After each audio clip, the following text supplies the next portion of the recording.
Hello बच्चों, तो आज इस वीडियो में हम बात करेंगे क्लास 10th का चैप्टर नंबर 1। चैप्टर नंबर 1 है हमारा रियल नंबर्स। तो रियल नंबर्स का इंट्रोडक्शन पार्ट हम इस वीडियो में देखने वाले हैं। तो चलिए स्टार्ट करते हैं। तो सबसे पहले है बेटा चैप्टर का नाम रियल नंबर्स।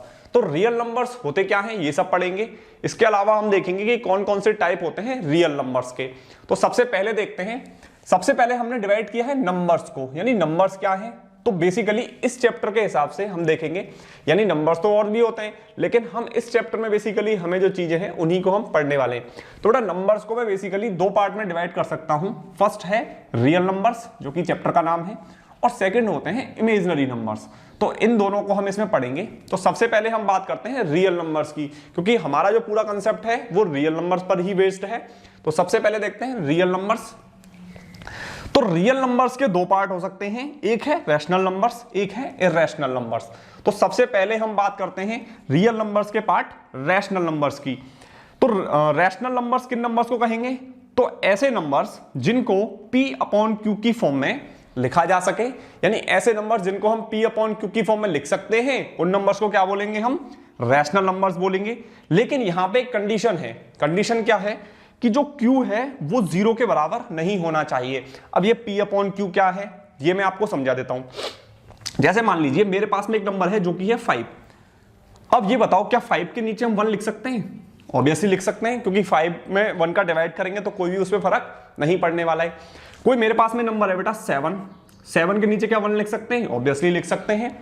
तो देखो यहां पे जो P है वो 5 है और Q क्या है? 1 है। यहां पे देखो, यहां पे P क्या है? 7 है और Q क्या है? 1 है, यानी Q हो गया हमारा 1। और यार कोई और नंबर ले लो, जैसे मान लो 3.14 नंबर है, तो क्या ये P/Q की फॉर्म में है? हाँ ऑब्वियसली ये P/Q की फॉर्म में है। जैसे मान लो इसके नीचे 1 लिख सकता हूं, क्या लिख सकता हूं? तो P यहां पे क्या हो जाएगा? 3.14 और Q क्या हो जाएगा? 1 हो जाएगा। तो देखो रैशनल नंबर्स की कंडीशन क्या है? रैशनल नंबर्स की कंडीशन है कि P/Q की फॉर्म में हो और Q क्या हो? 0 नहीं हो। क्या इसके अलावा कुछ भी हो चलेगा? हाँ, इसके अलावा कुछ भी हो, 1 हो, 2 हो, 3 हो, 4 हो, 5 हो, कुछ भी हो, 0 नहीं होना चाहिए। तो इसके एग्जांपल देख लेते हैं। देखो 3/2 एक रैशनल नंबर है, ऑब्वियसली है, क्योंकि देखो यहां पे 3 है और नीचे 2 है और 2 क्या है? 0 नहीं है। सेकंड है हमारा 5/2। तो 5/2 क्या है? एक रैशनल नंबर है। 3.14 क्या है? ये क्वेश्चन देखो कई बार आपसे पूछा गया है। क्या क्वेश्चन पूछेगा? क्वेश्चन ये पूछेगा कि इनमें से कौन सा एक रैशनल नंबर है या इनमें से एक कौन सा रैशनल नंबर नहीं है। तो देखो जो पाई है, यानी पाई मतलब ये पाई, ये जो पाई है ये एक कैसा नंबर है? एक इरैशनल नंबर है। इस पे अभी हम बात भी करेंगे। लेकिन पाई की जो वैल्यू हम लगाते हैं 3.14, वो एक कैसी संख्या है? वो एक रैशनल नंबर है, यानी रैशनल संख्या है। पाई की हम एक और वैल्यू लगाते हैं 22/7। तो 22/7 कैसी संख्या है? एक रैशनल नंबर है। यानी कि यदि आपसे पूछे कि पाई एक कैसा नंबर है, तो पाई एक इरैशनल नंबर है। लेकिन 3.14 एक कैसा नंबर है? रैशनल नंबर है। 22/7 कैसा नंबर है? एक रैशनल नंबर है। आपको समझ में आ गया होगा। तो देखो क्या आपको रैशनल नंबर की डेफिनेशन समझ में आई? इसका एग्जांपल देखो 22/7। 22/7 भी कैसा नंबर आएगा? एक रैशनल नंबर आएगा। लेकिन अब देखो, अब यहां पे आपको कंफ्यूजन कर सकता है। √4 एक कैसा नंबर है बेटा? रैशनल नंबर है। अब आप पूछोगे क्यों? तो देखो जब मैं 4 की बात करता हूं, यानी √4 की बात करता हूं, तो मैं इसके फैक्टर कर सकता हूं। तो मैंने 2 से डिवाइड लगाया 4 में, जो कि गया मेरा 2 टाइम्स। अब मैंने फिर 2 से डिवाइड लगाया तो ये कितने गया? 1 टाइम। तो देखो 4 को मैं लिख सकता हूं 4 = 2 मल्टीप्लाइड बाई 2। कितना जोड़ा बना? एक जोड़ा बना। यानी √4 की वैल्यू कितनी आ सकती है? √4 को मैं लिख सकता हूं 2। तो 2 एक कैसा नंबर है? 2 एक रैशनल नंबर है। तो √4 भी एक कैसा नंबर आ जाएगा? √4 भी एक रैशनल नंबर आ जाएगा। ऐसे ही √9 है। जब √9 के फैक्टर करेंगे तो हमारी वैल्यू आ जाएगी कितनी? 3।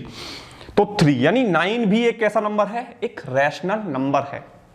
आई होप आपको कंप्लीटली रैशनल नंबर समझ में आ गया होगा। यानी ऐसे नंबर जिनको P/Q की फॉर्म में लिख सकते हैं, Q इक्वल नहीं होना चाहिए 0 के, 3.14 एक रैशनल नंबर है, 22/7 एक रैशनल नंबर है, लेकिन पाई एक रैशनल नंबर नहीं है। पाई एक कैसा नंबर है? इरैशनल नंबर है। बेटा अब आ जाते हैं हम सेकंड पार्ट पे, जो कि है हमारा क्या? Irrational numbers. तो इरैशनल नंबर्स कौन से नंबर्स होते हैं? ऐसे नंबर जिनको P/Q की फॉर्म में नहीं लिख सकते, यानी ऐसे नंबरों को P/Q की फॉर्म में नहीं लिखा जा सकता जहां पे Q क्या है? 0 नहीं होना चाहिए।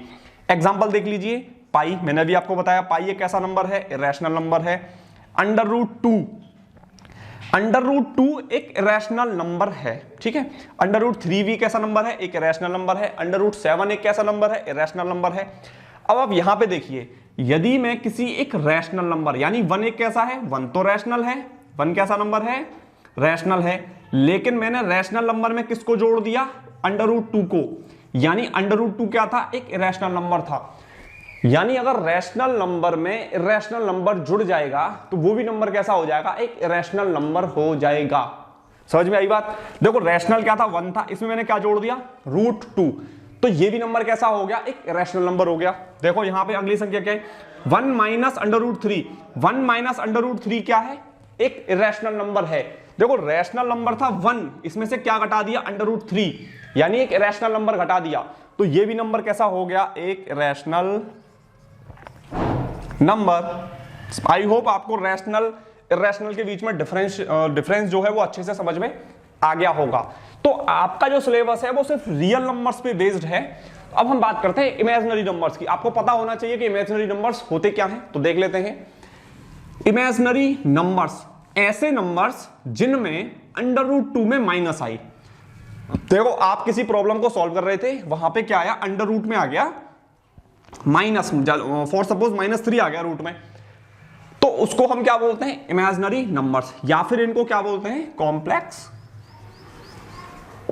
कॉम्प्लेक्स नंबर्स भी इमेजिनरी नंबर्स को ही बोलते हैं। तो देखो आई होप आपको ये समझ में आ गया होगा। तो ये हमारा इंट्रोडक्शन पार्ट था, यानी रियल नंबर्स क्या होते हैं, इसी सब के बारे में हम आगे पढ़ेंगे। नेक्स्ट टॉपिक हमारा जो होगा वो होगा यूक्लिड्स डिवीजन लेमा। तो यूक्लिड डिवीजन लेमा को करेंगे, वहां से हम SCF निकालना सीखेंगे, वो सब आगे की चीजें हैं, तो उन सब पे हम बाद में डिस्कस करेंगे। तो आपका फर्स्ट जो इंट्रोडक्शन पार्ट है वो आपका वीडियो भी अपलोड हो जाएगा। जो आपके अन्य पार्ट हैं वो आपके धीरे धीरे आते रहेंगे। तो thank you for watching this video, मिलते हैं अगले वीडियो में।